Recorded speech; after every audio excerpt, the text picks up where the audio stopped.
breathe out and then breathe in. Collect your thoughts, now let's begin. Hold your breath, now let's jump. Welcome back to Mile High Sports TV. We're pleased to be joined by SportZu's own Amber Stutzman. Amber, thanks for coming by. It's great to be here. You know, every month you come up with something cool and interesting in the sports world that you guys are covering over at SportZu to introduce us to. What do you have going on this month? This month, SportZu.tv talked with health professionals about how athletes can prepare for their sport, avoid injury, and stay up on their game the entire season.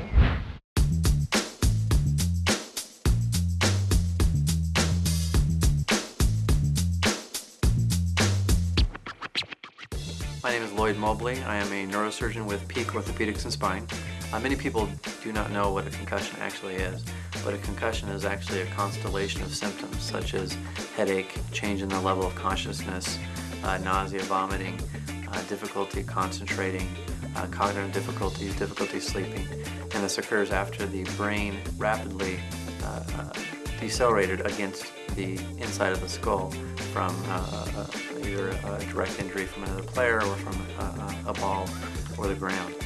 The best way to treat a concussion is to actually prevent a concussion, and there are several ways that you can go about doing this. One is using proper gear for the sports that you are in. For instance, a football helmet should be worn during football, of course, but it should be properly fitted and be a proper football helmet. The effect of hitting the ball in soccer is up in the air right now, although there is some evidence that shows that repeated heading of the ball can cause an additive effect. Once a child has sustained one concussion, they are at higher risk of sustaining another concussion, and it can be quite dangerous to have overlapping concussive symptoms. Preventing injury really starts at the basics. When we deal with young and older athletes, the principles are all the same. It's important for our athletes to have a general fitness level that will allow them to participate in the sporting event that they're undertaking. Some of these things include general strength and conditioning, but also having the right protective gear depending on the type of activity you're doing. We cover the hospital emergency rooms, and we see a lot of kids who come in after rollerblading type injuries where they fall and break the wrist, and it could be prevented by wearing simple wrist guards. My name is Dr. Craig Lux. I'm an orthopedic surgeon at Peak Orthopedics and Spine.